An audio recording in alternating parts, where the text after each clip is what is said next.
Yeah, yeah, for sure. This is a great account. I brought up an account in case we want to look at some live stuff, but cool. So basically what we're going to go through today is our 4-phase testing framework in very specific detail. So David, I'm going to cater a little bit of this message to you as well, because we've been talking the other day about really feeling out of control with regards to the algorithm, using a lot of dynamic creative and things like that with our setups. So a lot of what I teach and what we teach through the 4-phase framework, and let me make sure I'm on the right slide here. A lot of what we teach on the 4-phase framework is how to gain control over testing versus Facebook. So this 4-phase framework starts with a progressive decision-making process in order to move winning ads, winning ideas, winning hooks, winning headlines, etc., throughout a progressive phased framework so that we can gain control over our testing, protect ROI and overspending on new ideas, put 80% of our budget on proven ideas, validate new angles at low budgets, and I'll go through these things in detail. And then for me, organization equals clarity. And so I'm really big on naming conventions, structure, system, process, etc., because it's what has allowed me personally, also as a media buyer with running the agency, coaching media buyers, etc., to spend tens of millions of dollars effectively because of having this organization and this structure. So basically phase 1 is message testing, and I'm going to break all of these down in specific detail. We do have all of this as well in masterclass, but today I'm going to go really deep into each area and then probably share some examples, answer questions, things like that. So phase 1 is message testing. Phase 2 is creative testing. Phase 3 is audience testing, and phase 4 is scaling. So a lot of where this framework really came from was from personal experience. I had to protect myself in the early days, years ago, from my own reactivity to media buying. You know, I wanted to go in and just constantly change stuff all the time, right? Like I wanted to change copy, kill ads, kill ad sets. And I didn't necessarily have a decision-making framework for why I was doing that. And so I started building this decision-making framework that I turned into an SOP. And nowadays we teach media buyers on it. We teach our internal team on it, etc., on how to properly, test and scale accounts. Some of us here are very used to spending hundreds of thousands of dollars a month, but this isn't so much about, you guys have, most of you all know how to scale, or you're managing pretty large budgets. What this is really about is how do I keep it going? So we all know how to put money into Facebook and get it to generate leads or purchases or conversions, but how do we scale further, number one? And how do we pull ourselves out of a hole when we're in a hole? And that's why I'm really big on system and framework, because it gives us something to always revert back to. We can always gain clarity through the system and through the process in order to get ourselves back on track by building momentum and not having to consider hundreds of different variables of things that could go wrong. Typically, we're only looking at one specific variable at each level or each phase, and then within the ad or the ad set level. And then with that as well, especially as we're looking for new winning ads and building the accounts and building our spend, it's really important to keep in mind Facebook's optimization point of 50 conversions per week per ad set, which even still to this day, I see so many media buyers and brands who mess this aspect up. If you're spending 5 and 10K a day in an account, like you're really not struggling with this problem. But if we're trying to rebuild, most often budget allocation is actually really going to keep us from hitting the optimizations efficiently and effectively in order to exit Learning Limited. Now, I know that all of this is in Facebook's documentation and all of those things. I even have sometimes guys on my own team who struggle with budget allocation for a fear of spending, for a fear of actually setting the budget high enough that will allow you to get the amount of efficiency out of the account. So when we're struggling with efficiency, a lot of times it's also budget allocation related. And inefficiency of or consistency of delivered conversions is typically because we're spreading our spend way too thin across way too many things. And we're not allowing the real core of what is driving our conversions or our sales or our revenue or et cetera, whether it's leads, purchases.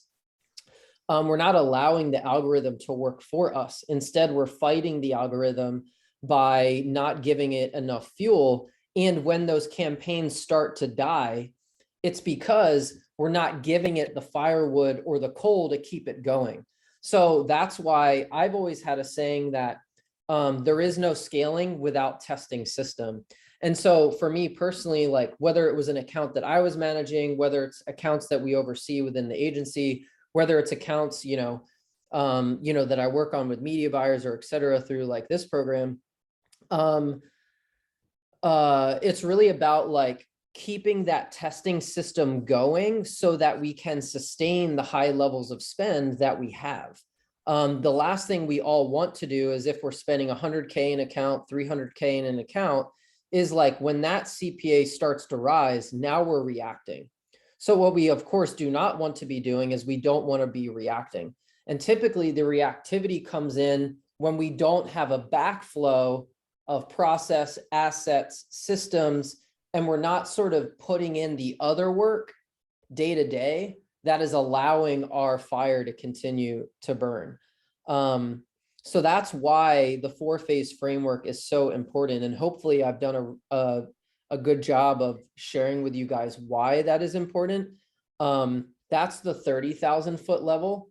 And then we're going to break down each of these. And here's like an example, but we'll break down each of these theoretically as well as into detail and how to do it and how to use it and touch on each one overall. But what I want to do is jump back here real quick. Happy to have anybody ask any questions, or if there's anything that anyone wants clarity on, whether it's why to use this, why to implement this into your accounts, maybe something in how it works. And then I'll make sure that I touch on that for sure when we go into each of the 4 phases. So feel free, anybody who wants to unmute if you have a question. If not, I'll give it a couple seconds and I'll keep it rolling. Yeah, for me, my cost per lead is pretty high. Yeah. So when I start new tests, I mean, I used to have 50 conversions a week, pretty easily. Yeah. But then when those campaigns I've scaled up die off, the new tests are extremely expensive. So I don't normally hit that critical mass. Yep, for sure. So that's a really good thought. One of the key things that we teach is the initial kill point. So for you specifically, like we still run several high CPA accounts as well, where the CPA is like $700-800, for SQL, for example. And you have to let those ad sets or those tests run for a long time, right? Even if you're at $100 a day ABO budget testing something there, I mean, you need to give it almost 14 days to really vet itself if you allow yourself to spend up to 2 times CPA in that example. So it takes a lot of discipline, number one. The first thing is, and this is why I also teach like early signs and early signals, because especially for you, David, in that scenario where CPA is high, CAC, cost per lead, SQL, whatever that might be, we have to look at our early funnel metrics, CPM, CPC, CTR. Maybe there's even like in lead gen, sometimes like in the accounts that we run, we have 3 tiers of leads. It's lead, MQL, and then SQL. In e-com, it might be view content, add to cart, initiate checkout, right? That's a similar sort of example where we want to be looking at, like for you, I think you probably track everything in spreadsheets, right? I have some software as well as okay, cool. So we want to be analyzing our early funnel KPIs to show us if we're on the right track, especially when we have a super high CAC. So for example, like the Maple account, which you guys will see, it's in masterclass. We run ads for Maple. You've probably all have seen the ads. you know, that we always look at cost per lead first as an early indication before SQL. That's an account where the CPC is incredibly high. I mean, it can range anywhere from $9 to $14 at times. I'd say stability on CPC is typically 10 to 11 bucks. So if we're launching creatives that are $15, $20 on CPC, those stats are never going to back out for you at scale long term, right? So we want to be analyzing our early KPIs because we want to kill stuff early on that will never set up for us for scale. And that's what this is really about. This is about, there's really two mindsets. There is, I need to reduce CAC so that I can spend more, or I just want to scale, right? Like if we're not doing either of those two things, like if we're managing accounts for clients, we're doing marketing and we're wasting their time, or we're not, like if we're on performance deals or performance contracts with our clients, we're not generating sales for ourselves or for our agency or for the client. And like, there's only two goals. It's reduce CAC so I can spend more, or it's get into scaling as fast as possible so that I can, you know, grow, right? And so this whole framework was designed to get into scaling as fast as possible. Because if I can eliminate as many of the unproven variables through setup as possible, I can get into scaling really quickly. And a lot of where this came from personal experience was like, I would do a lot of takeovers, right? So like I'd get these 6-figure accounts, 7-figure accounts, all this stuff. And I was like, I kind of like would go into my little lab as a media buyer. And I'm like, yo, watch me do all these things that nobody else didn't know how to do. And I'm going to go, you know, double the spend, triple the spend or whatever, and then hit KPI. And so that's exactly what this framework is about, is like, if you have proven ads in the account, like Aaron, this is something you and I were talking about the other day. There are ways to scale this account right now, right? So like if we set up a testing framework or system for ourselves where we can go use proven ideas with unproven ideas, we can find which of the proven things is working. Then we can go scale it. We can increase spend by 10%, 20%, 30%, et cetera. And I know that I'm going on a rant, so I apologize. But David, great question, because we want to be looking at and analyzing our early funnel data. And something for you that I think you'll really like, in the bonus training and masterclass, there's an exercise that I call the ad ROI formula. And so the ad ROI formula is on all of your dossiers. So if any one of you grab the dossier, which is like a master spreadsheet that is in masterclass, it's a troubleshooting framework for the 4 KPIs that impact ROI. So CPM, CPC, CVR, and AOV. And then I have SOPs for each 4 of those key data points, where then you can literally isolate the individual data point that's giving you a problem. So for example, let's say that CPM is up 30% over the last 30 days. Instead of literally scrapping the entire account, the campaign, the ad set, the audience, the copy, the creative, etc., let's go find out why CPM is high. Is it placements? Is it the fact that our ad creative is not resonating with the audience quite like it used to? Have we started implementing too many unproven ideas into creative testing, which is actually increasing our CPM, which is increasing our cost per acquisition because we don't have a product market fit anymore? And so Facebook will start to charge us more, or TikTok will start to charge us more if our ad creative is also not resonating with the audience. And that's why I teach winning ad formula, because when we go off the rails with new ideas are always welcomed, but those new ideas can also inflate CPM. And when CPM gets inflated, you don't have a freaking chance, right? And so we can control CPM through our inputs as well.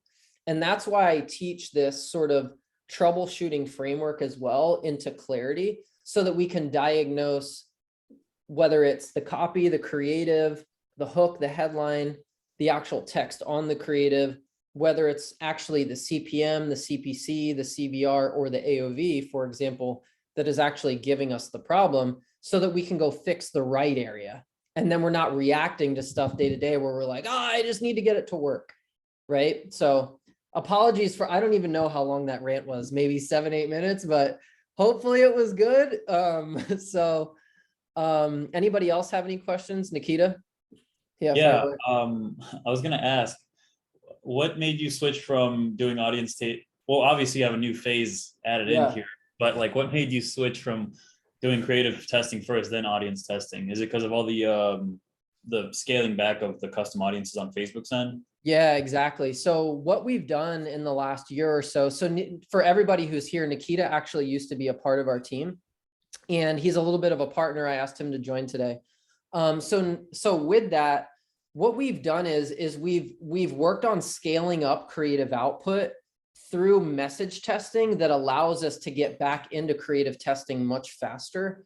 So for example, instead of testing hooks, headlines, or text overlays for conversion in phase 2, for example, testing it in phase 1 for traffic, where our only goal is to find out if people are actually engaging with this idea, right? So let's say that, you have a copywriter on team, or you're writing the copy, or whoever it is. Like, let's not go pay Facebook a premium to go validate this idea. These phase 1 message tests only spend about $25 or $30. And you're finding out, like, if people are clicking on it, that you're onto something, right? So like, we always have a joke as well that like, you can't pay the mortgage with traffic, right? Like, I'm not a proponent of running traffic top of funnel.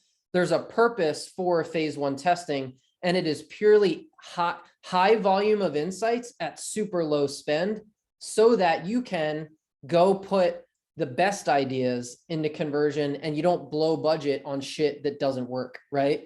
Or you don't overspend on stuff that could just, like, especially for a high CAC account, like with David, right? Like, last thing I want to be doing is putting in a bunch of budget when I've got a $500 CPL on something that may or may not work, that I could go blow $1,500 to $5,000 in a week to figure out, right?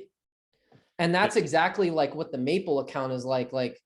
So the funny thing is like Facebook would want you to spend $3,500 a day on an ad set to validate 50 conversions a week at that CAC at like $500, right? So hopefully I answered your question of progressing through. So progressing through at an even more detailed rate in order to get into scaling and protect ROI, because you're testing so much creative, protecting ROI in phase 2 so that you can revive winning ads, right? And that's the purpose there, sort of overall. So good. So when it comes down to phase 1, obviously, like if you were to take over a brand new account, I'm guessing you would do the same exact SOP as you've done before, which is like use proven existing ads and then match them up with the new hooks, new copy, new headlines. Exactly. So in phase 1, let's progress into that. So in phase 1, this is exactly what you would want to be doing. Is let's say that I were to take over an account that's spending $100K a month. This would be the first exact thing that I would do, is I would start with audience testing. I know that this says message testing, so bear with me and I'll get to the point of this. When I take over an account, let's say again, spending 6 figures a month, the first thing I'm doing is I'm taking the proven ads, the proven copy, the proven offers, the proven hooks, the proven headlines, etc. And I'm launching 10 audiences, for example, at $25 or $50 a day. The first thing I'm looking for is I'm looking to get into scaling real quick, right? Like, I'm looking to scale this account right away, because usually on our side, we usually have like a performance comp on spend or sales or something like that, right? If it's like a CPL deal, like for you, David, for example, it's like I'm trying to maximize my leads as much as possible, where I'm trying to get into scaling really quick. So after I get into scaling really quick, the next thing that I want to do is, and this will answer your question, Nikita, the second thing I want to do is I want to go find new angles to my winning ad. So we just agreed that we had some winning ads that we then took into audience testing. The best winners of audiences will now go into scaling in a variety of ways. I won't get distracted with scaling, but what I then want to do is let's say, here's a really good example. If any one of you have ever used the health and wellness interest on Facebook, right? It's like 100 or 200 million or however big that it is. One of the best ones, right? Especially when the message is really good. Because this audience is a precursor directly into scaling. So if we think of this audience of 100 million of health and wellness, we have people in that 100 million who want to lose weight. We have people who want to build muscle. We have people who want like cardio. We have people who like strength training. We have people who are runners. We have people who are healthy dieters. We have people who follow the paleo diet, the Atkins diet, the Mediterranean diet. Do you get what I mean? This massive audience is made up of segments or pockets, right? And the philosophy that I teach is what's called message-driven targeting. And here's a really good example of that. If you've ever watched CNN or CNBC or Fox News or any major TV outlet, and you've seen the ads for any sort of like medical drug, right? So my girlfriend, and I've been very public about this story, my girlfriend has rheumatoid arthritis. So it's something that's very personal to us, where the first 5 seconds of the ad will typically say something to this effect. Do you have rheumatoid arthritis and suffer from inflammation, fatigue, psoriasis, et cetera, et cetera? That is a broad setup with a very specific message to 100 million people that's only going to cater to one segment or one pocket of that massive audience. And so just because your winning ad is fatiguing doesn't mean that it's a bad ad. What typically happens is we always go back into the creation process. If nobody ever heard the hook, they never see the remaining 80 or 90% of the ad anyways, right? So instead of that ad saying, do you have rheumatoid arthritis and suffer from ... It might say something like, are you looking for a new, wow, I'm usually pretty good at this. Are you looking for a new solution or a new medication for rheumatoid arthritis? Like, don't judge me on the example, definitely asking for grace, but that hook will resonate with someone with RA differently than the first hook, right? And so that's the reason for message testing is we want to revive winning ads, is we want to go back into how do I write a new hook or a new headline for this ad, because I know that the ad or the video, for example, that it overcomes the objections, it provides the offer, it demonstrates the solutions, and it walks through how it solves the problem. But nobody ever gets to that 80% of the winning ad formula if they don't get past the first 3 to 5 seconds, right? And that's our hook, that's our thumbnail, that's our headline, that's our text overlay, right? And so what we then want to do is we want to carry this now winning ad back into phase 1 testing, where we can speak to the person who wants to lose weight or build muscle, right? So we can write those hooks in so many different ways. And then we can take those insights, we can then put it on the text overlay in our creative and keep that winning ad going longer. Now it looks like a brand new ad, right? So the person that's in that broad audience, in this case, for example, health and wellness, or maybe it's like literally broad where you're literally open, no targeting, male, female, 18 to 65, whatever it is. Now you can use the message to identify the individual within the massive audience. And that's what it means to go broad. So if anyone has struggled to go broad in the account at massive levels of spend, it's because the message isn't resonating to a large enough audience to allow you to spend $3,000 or $5,000 a day on one campaign, right? And so it's a really good way of this is what I call sticking to the winning ad formula, is that when we find new ways and new hooks and new angles to the winning offer, this is where the root of stability comes from. We can 10x the amount of tests that we're running through a phase 1 message testing campaign. We can maximize our insights, and we're not blowing a bunch of budget to figure it out. Then we kill the bad ideas and we start to spend more on the good ideas.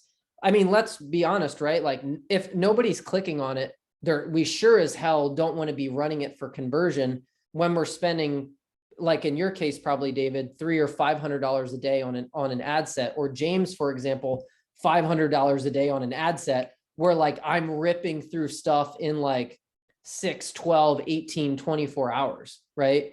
And like, then I just have to have so much creative to then throw back into the thing. And I'm just sort of like constantly in this creation process. So with phase one, the goal is we want to test new headlines and hooks on low budgets.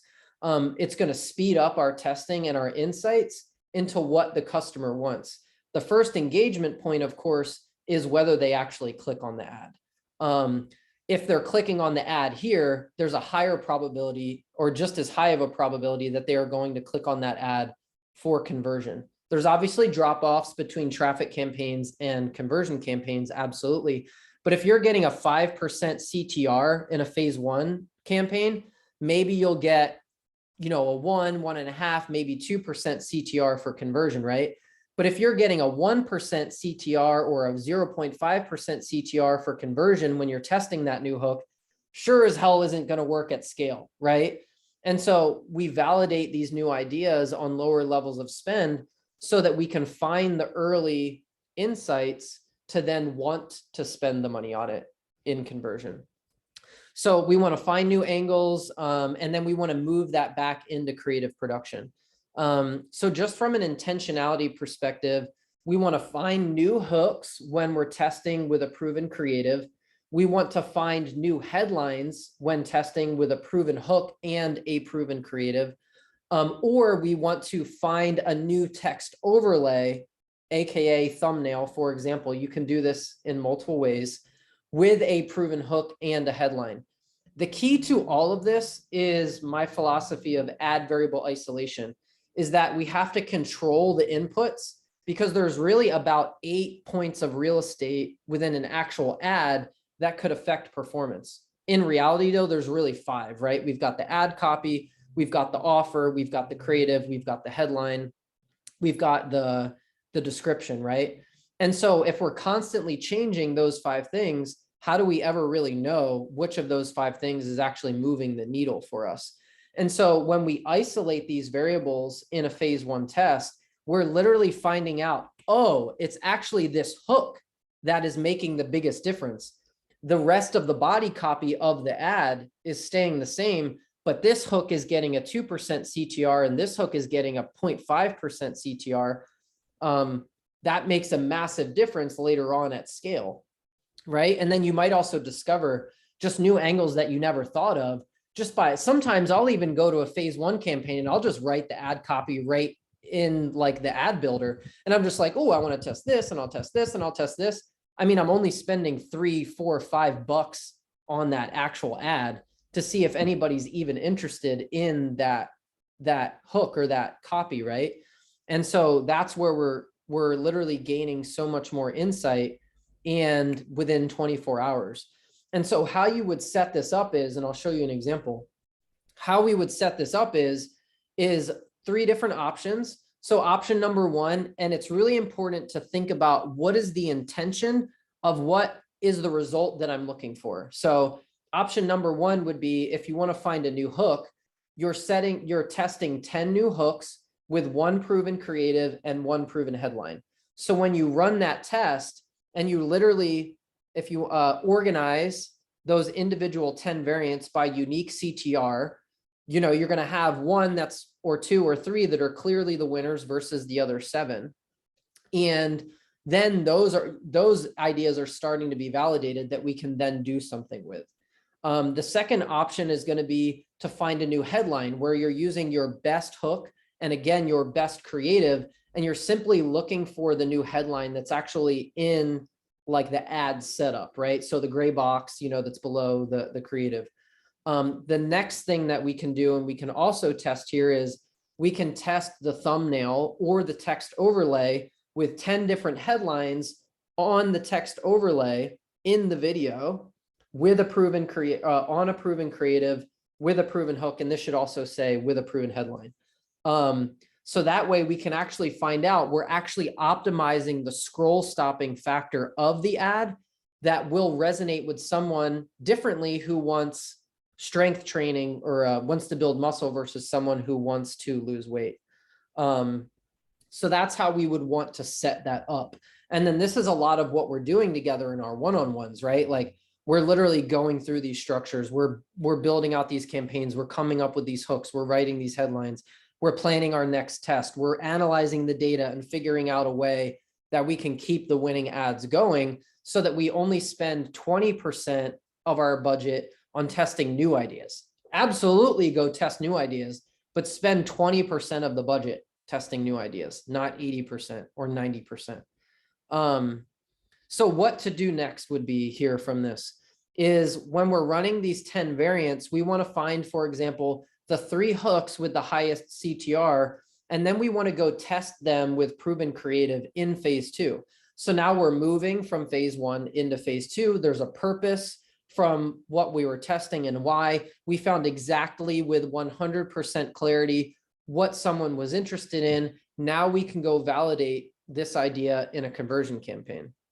And we're isolating the hook again so that we can see if this will actually be an early indicator to helping us reduce our CPA, our CPL, et cetera.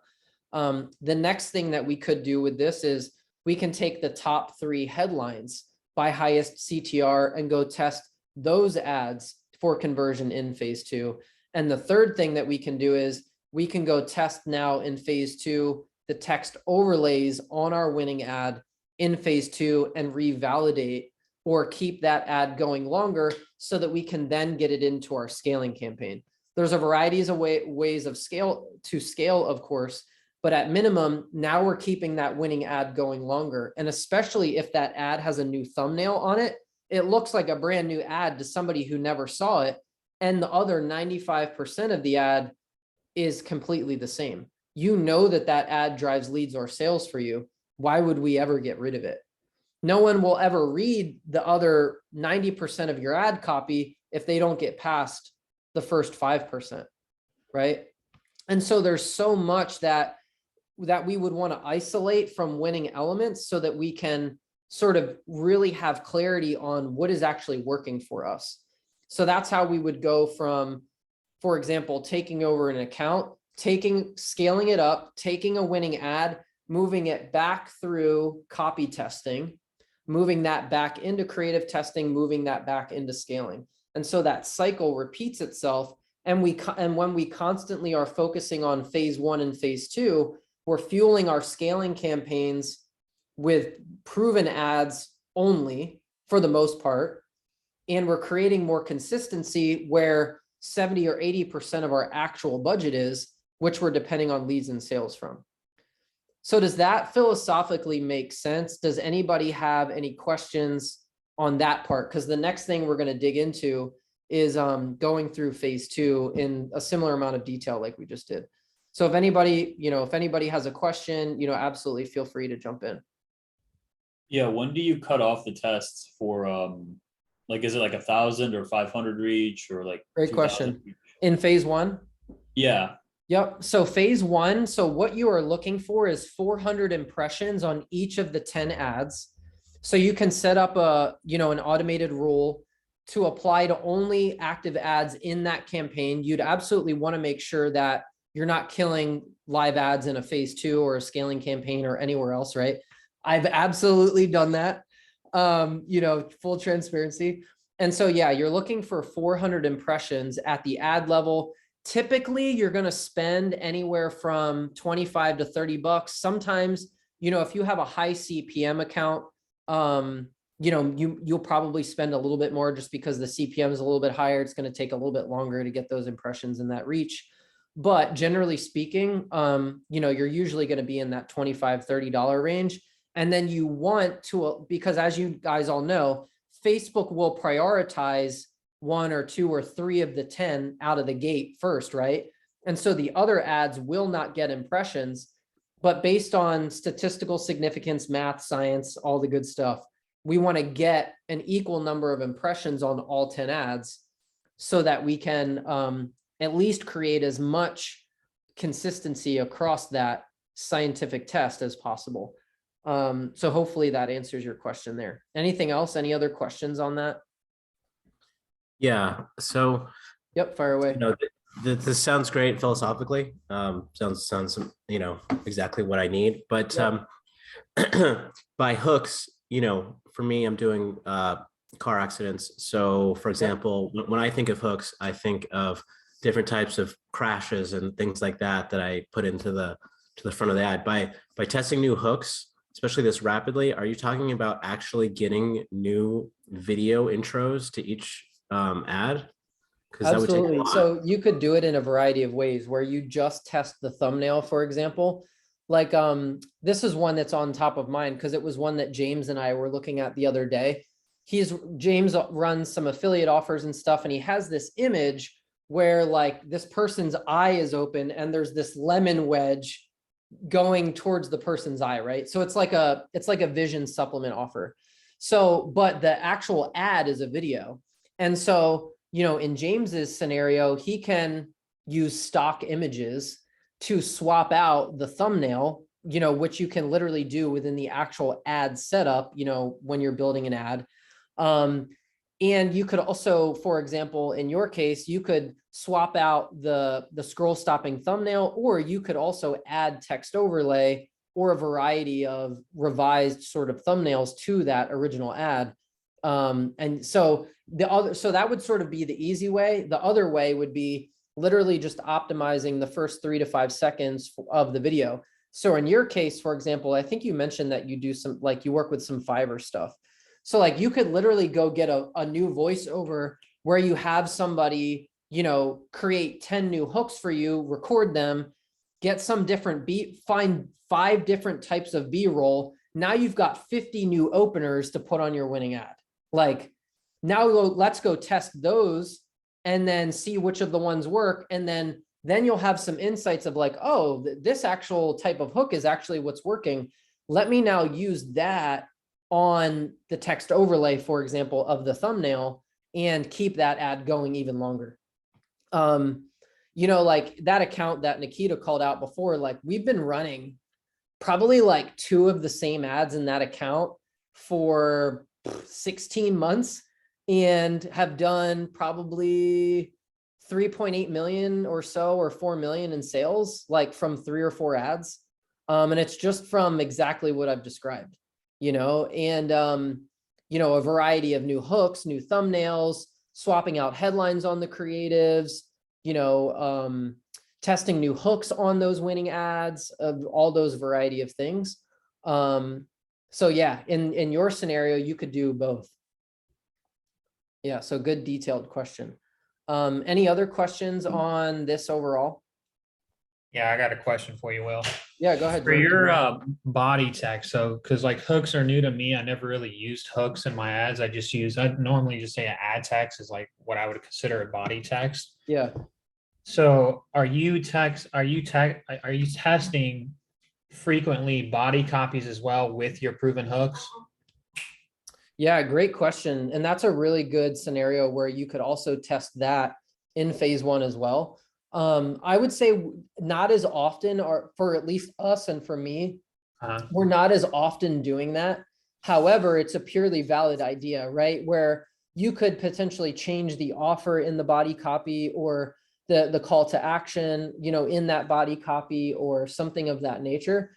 And you absolutely could isolate. That is really the root of ad variable isolation, right? Is that if the hook is staying the same, but then you have 10 different body copies, and then you find out that, like, I'm a big fan of long form. I write a lot of long form ad copy because it creates so much more intent into the back end of the funnel and through the ad. So if you can create more intent through the front end of the ad by the way that you are writing that body copy, you're creating a higher probability of conversion on your landing page, et cetera.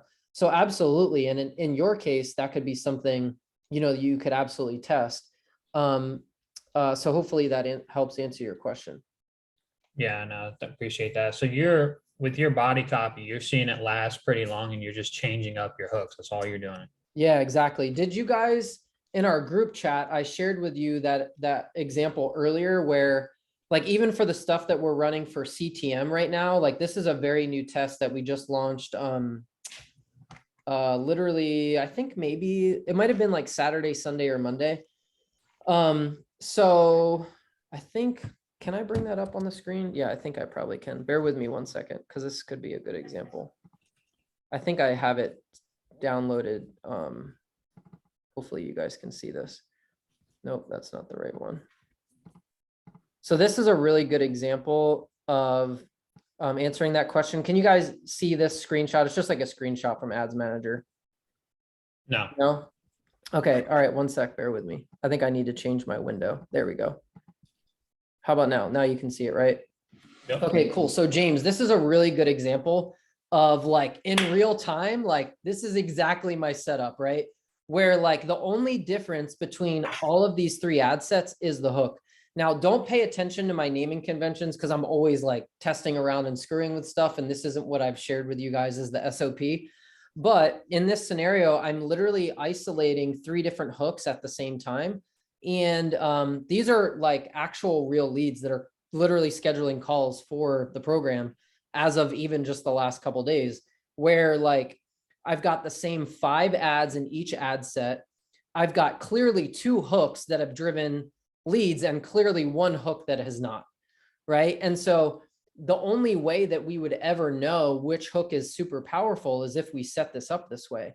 So the body copy is the same, the headlines are the same, the actual ad creative is the same. The only difference is the actual hook to before the body copy, if you will, that is actually capturing their attention. So if I remember correctly, ad copy number 1 is a call out hook. So it literally says something to the effect of attention media buyers, ... and then something. Hook number 2 is, actually that's hook number 1. Hook number 2 is, sorry, I apologize. Hook number 1 is if you're spending between $1,000 a day and $50,000 a day, listen up. So that's a call out hook, message driven targeting. The only person who's going to respond to that ad is all of you guys on this call, right? The second hook is the call out hook of like attention media buyers, you know, reduce CAC in 60 days or something. The third hook is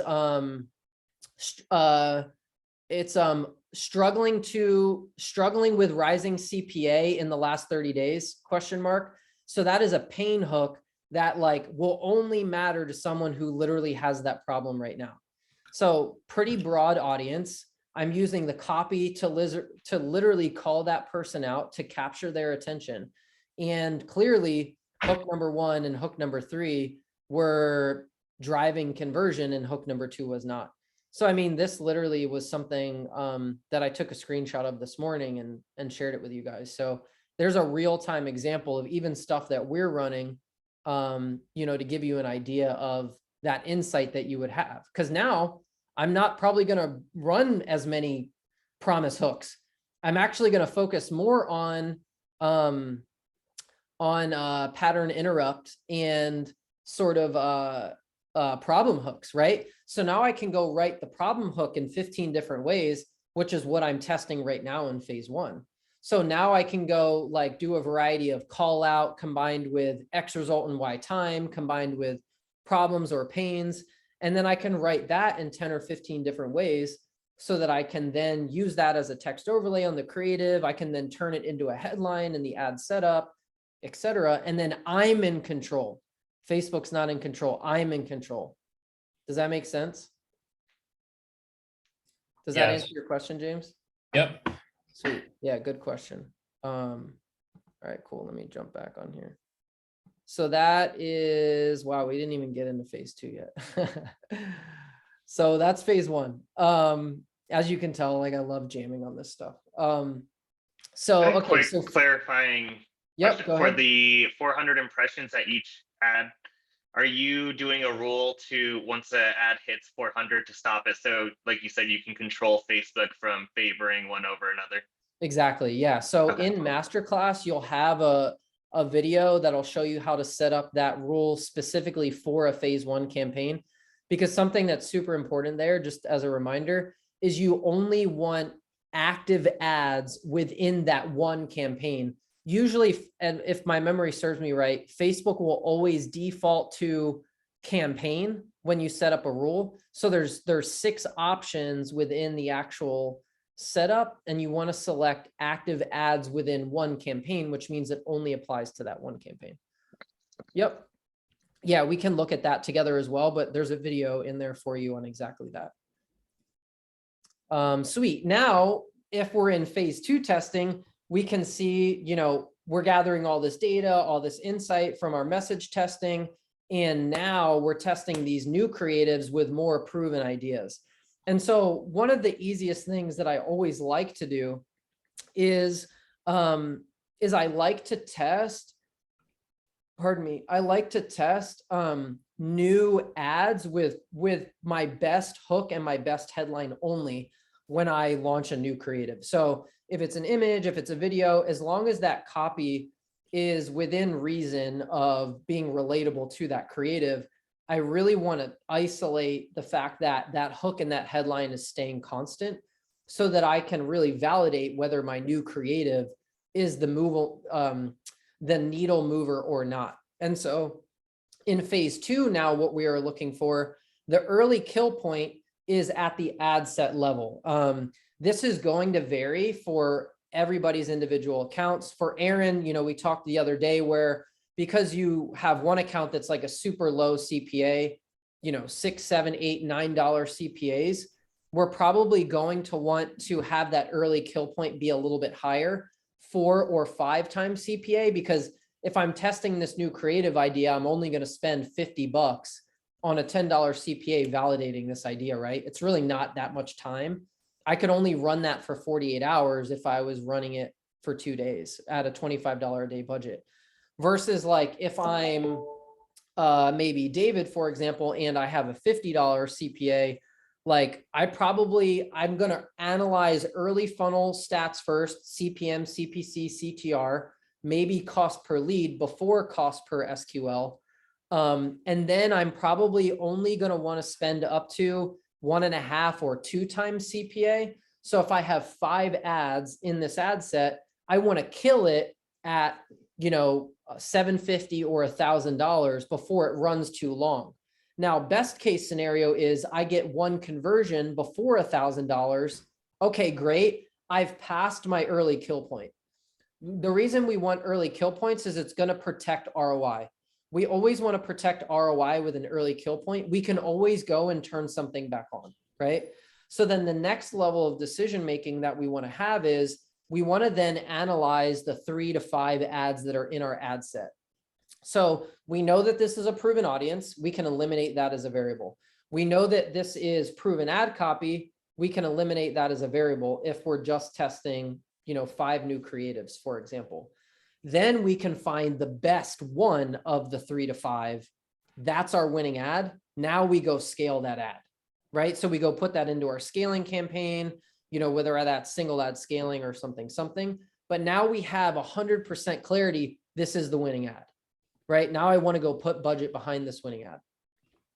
That's in the scenario of option 1, where we are testing 3 to 5 new images with 1 proven copy and 1 proven headline. So that's that example. There are 2 other scenarios in which that you can run phase 2 testing. Option number 2 is we would test 1 image, and this is the one that I run the most, is I test 1 new image. So let's say that I have a product image of this phone, right? So I've got 1 new image of this phone, and I'm going to run 3 to 5 of my best ad copy, message-driven targeting, right, to a broad audience with 1 proven headline. And then I'm going to find the best 1 ad of this whole new creative test to then go scale. So I'm looking for 10 conversions on that winning ad before I feel confident that I can go now scale this ad. Usually at this point, you know, you're looking at probably 10,000, 15,000 impressions on anything at, you know, $25, $50 CPA. So you've got a good amount of data there where you feel pretty confident to now go scale this ad. The third scenario is when you're testing 1 new image with 3 to 5 proven headlines and 1 ad copy, because then again, we've now seen proven examples of how much ad copy can change cost per lead or CPA, or whether it even drives a lead, you know, whether that's hook or headline. And now if we implement it this way and we we want to find the most scalable message, if that makes sense, through our creative testing that will help set us up for scaling later on. And that's why you would want to isolate the headline or the hook with one image, because you just want the one of the 3 or 5 that you want to go scale. Sometimes you'll have 2, and that absolutely does happen. But if we, let me just get myself back on track here real quick. If we don't kill that ad set early enough and we're testing this new creative idea, like that control can get way out of whack, like super quickly. And we could overspend on a creative test that could just maybe never pan out. So that's how you would go about it from a setup perspective. Overall, from an intention, we want to limit the amount of new ideas, because the limiting new ideas equals consistency. We want 80% of our testing daily budget to be focused on variations of winning ads, hooks, headlines, text overlays, thumbnails, etc., so that we're not putting too many new ideas into our daily spend that could rapidly fluctuate cost per lead, cost per purchase, etc. And we want to get clarity on what exactly is working. Is it the image? Is it the hook? Is it the headline? Is it the text overlay? The setup of ad variable isolation will give us those insights, because then we will be able to identify through our setup specifically what exactly is working. So that's sort of the intentionality and the setup. Then with what to do next, basically we're killing underperforming ad sets early at either 2 or 5 times CPA. Like I mentioned, that's going to vary, account to account for sure. We want to kill underperforming ads that are not at KPI once it passes the early kill point at the ad set level. And we want to find the best winning ads and move those into our scaling campaigns. And we know that because we've controlled all these variables, we know that this is the winning ad. And so when we go put that into our scaling campaign, more often than not, that ad will work again. And then you will obviously go through your checkpoints again. Okay, let's make sure that this ad is within range of CPA. Okay, cool. Leave it on, let it run. Otherwise, like, kill it early, maybe relaunch it one more time. And then if it doesn't reestablish, move on from it, move to the next one. Like, we don't want to spend too much time trying to scale ads that never reestablish either.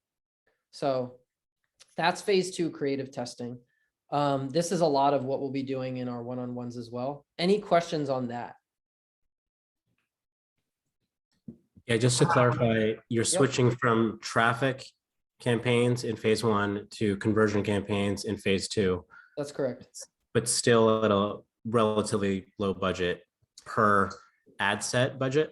Yeah, so ad set budget relative to like your CPA, right? So like for you, if you have a $500 CPA, you might test those ad set budgets anywhere between $100 a day to $500 a day.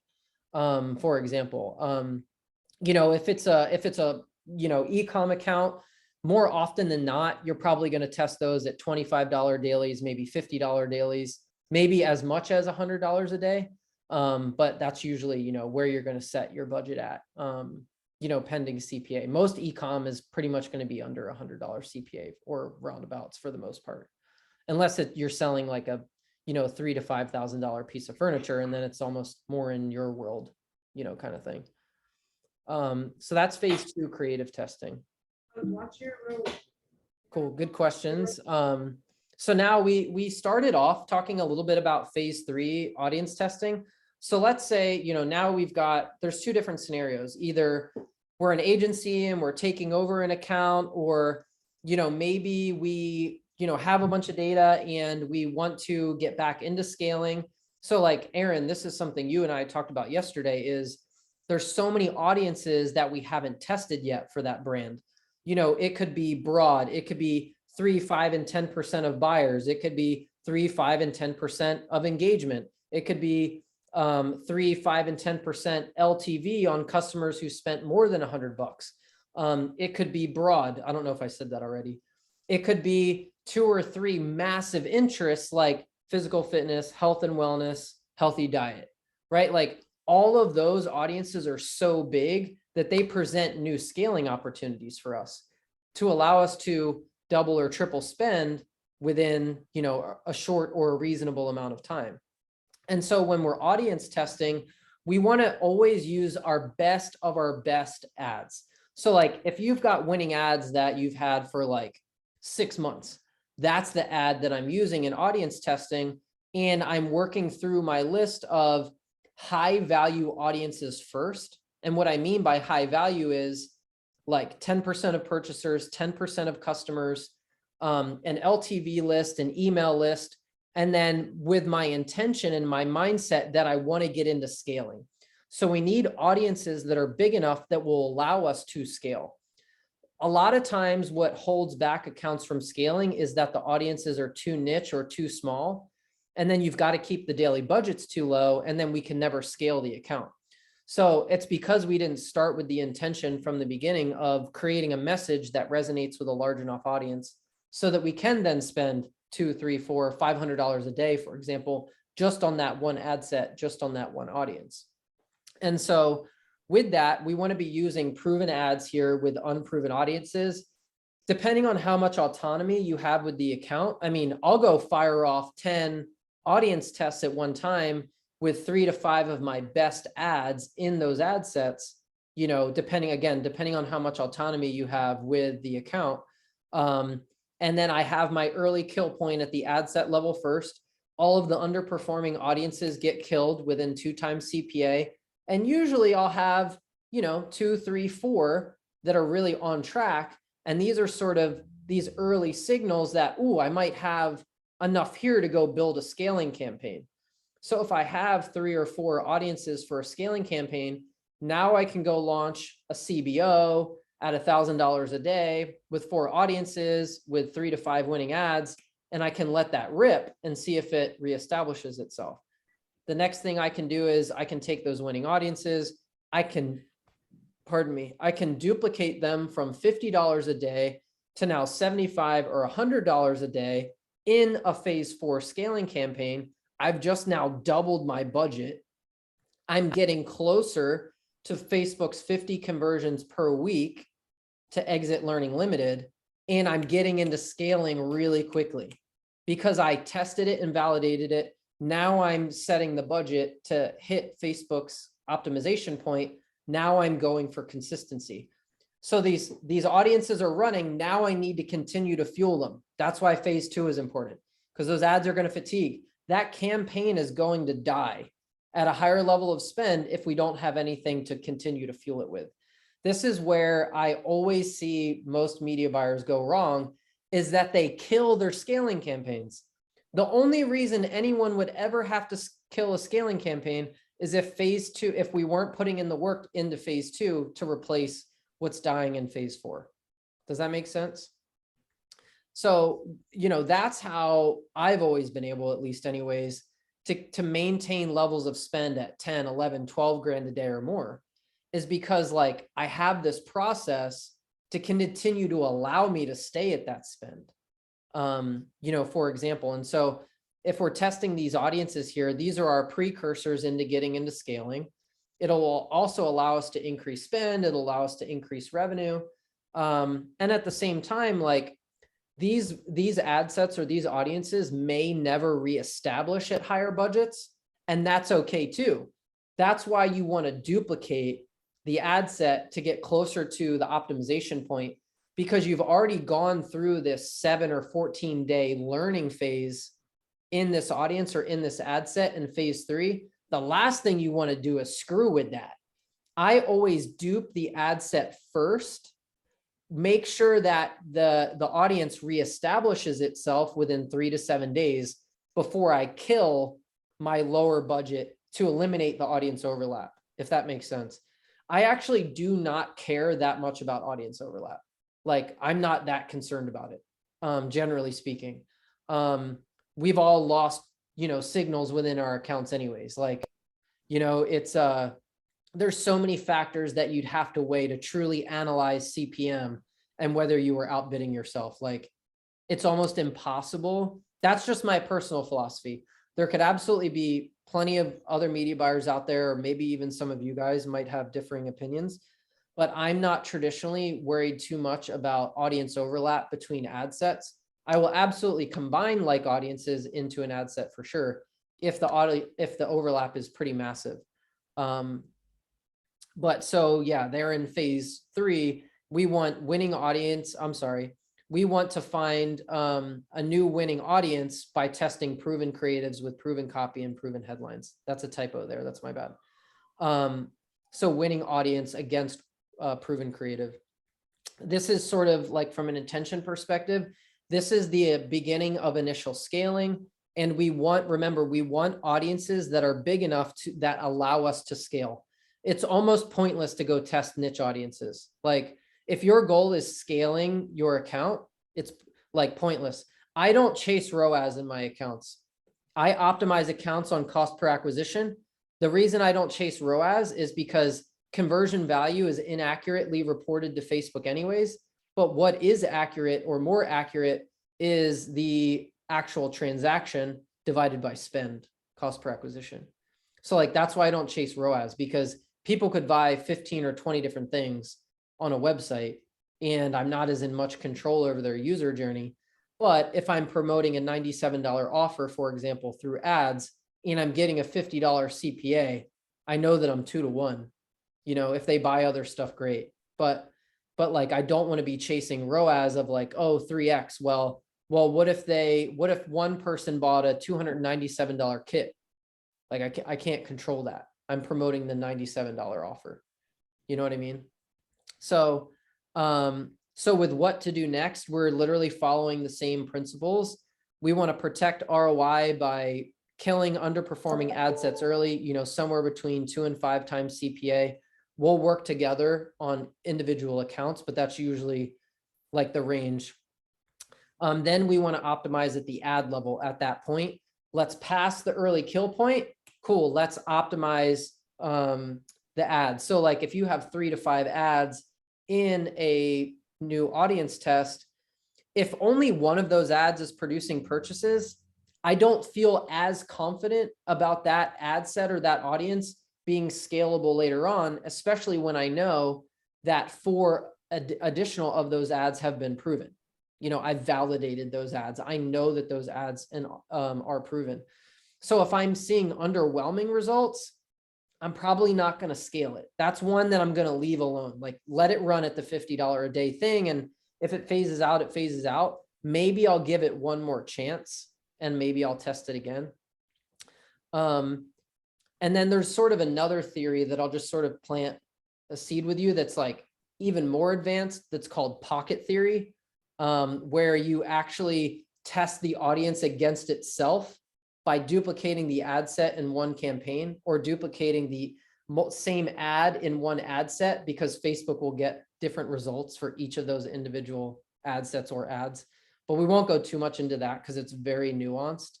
You really have to be feeling good about the account to run it that way. Any questions on phase 3 audience testing or anything like that? Pretty straightforward, right? Cool. And then lastly, and I won't go in too much detail on phase 4 because I really want to stay super focused on creative testing at this point, because we're going to do a training just on scaling. But as we remember, like most of that work is being put in phase 1, phase 2, phase 3, right? So the most important thing is like, I think we all know that top of funnel, we're really looking for 70 or 80% of our budget to be going towards top of funnel, right? So if 70 to 80% of my 3, 5, 10K a day is being spent on top of funnel, for me, at best damn well be going towards stuff that's proven, right? So like, I don't want $5,000 a day going towards stuff that's not proven, because that means fluctuating CPA, that means fluctuating ROI, because I'm literally putting a ton of spend and budget towards ideas that may or may not work. That's why I want to test them at lower spends and then set my budgets at the optimization point. If it reestablishes, great, then we're on track. So a lot of times where I see a lot of accounts go wrong as well is that we're spread too thin on top of funnel in scaling. you know, we might have, let's just use a low spend account example. Let's say we're only spending $1,000 a day. But we have like 10 audiences with $50 a day, whatever way you slice and dice the way that you're scaling, and your CPA is $50. Well, all of those audiences are in learning limited, right? Because to hit 50 conversions a week at a $50 CPA, that ad set daily budget needs to be at $357 a day. So I literally need to kill, I don't know if my math is right here, 6 or 7 of those audiences that I'm scaling, because I'm never going to get consistent results because my budget is spread across too many ad sets, too many audiences, and I'm never going to get consistency because I'm never going to get 50 conversions a week. So I would rather see 1 or 2 really big audiences like broad or a 10% buyers list at $350 a day in a phase 4 on an ABO, for example, and then kill the rest of the shit and focus more on creative testing and building more scaling audiences. And then when I get approval for another $350 a day, cool. Now my 10% add to cart audience can go into scaling. I'm going to launch that at 357 or 350. I never launched it at 357, but that's just what the math breaks out to. I'm going to launch it at 350 so that I can get consistency from the audience. So I'd rather trim out all of the other ad sets and allow the audience that is big enough to scale and keep it going by fueling it with the coal or the wood, which is the creative, right? Keep that fire burning. So I'm going to end the scaling part of that there, because there's all kinds of crazy theories around how to scale. And we will absolutely go into this, probably more one-on-one, but we will do a bonus training on scaling because there's a lot of theories and ways to slice and dice this. And it's going to be very account specific. And sometimes you got to get a little hacky. And I'm not the biggest proponent of hacky. Like, you know, I'm a big proponent of control, system, process, etc., a framework that I can continue to go to. So not too bad on time. We went over by about 10 minutes. So hopefully, you know, this was super helpful. Happy to stick around and answer any questions. You know, if anybody else has anything that they want to jam on or touch on, if you have a really nuanced question about an account, you know, we can definitely follow up through our group thread or email or what was I going to say, in one-on-ones. So yeah, if anybody has anything quick or anything they want to add, by absolutely feel free to jump in there if you want to unmute or ask a question. Yeah, I got a question for you, Will. Yeah, go ahead, Jay. With, you know, affiliate marketing, you know, especially starting new verticals, you always have to have a new fire. So you don't always have a fire to go to start adding that wood to it to keep it going, right? Yeah. So I kind of want to hear your thoughts on how would you start up a new fire?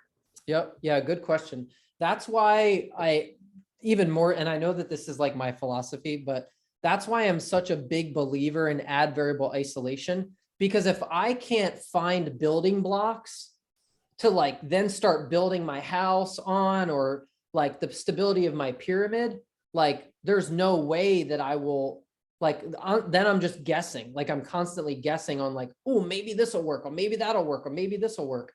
So like through ad variable isolation of setup, I can then say, okay, for you, for example, we were looking at that lemon creative, like, let's keep using that and isolate the copy, the thumbnail, the hook, etc. We've got to start somewhere with where to build the foundation from. And the only way to do that is by taking the setup in our control, which is why I do not like dynamic creative, and why David, and why I you know, we need to isolate those variables and control, like, okay, well, this image is working, this video is working. Okay, there's something to that. I know that these 3 or 5 ad copies are proven. Now let me go create a variation of this creative. And the next time I launch it, I'm only using my proven copy, not new copy, proven copy. Okay, cool. Now I got 1 new winner from the 5. Cool. Now I'm going to go scale that. And now I'm going to develop variations of these now 2 winning ads that I have, and I'm going to keep building the bucket from that. But if I never create a point of stability, I will never have a point of stability. And that comes through control of the system. So hopefully that that helps. Yeah, we're good. Sweet, sweet. Well, awesome guys. Super glad to have had you on today.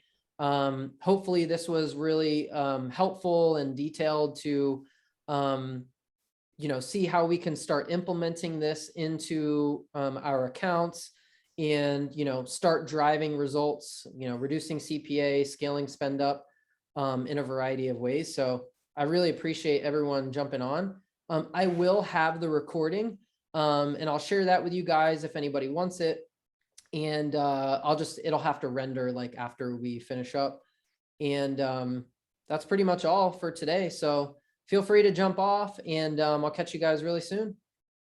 Oh man, enjoy your guys' day. Thanks. See ya. Thank you. Have a good one.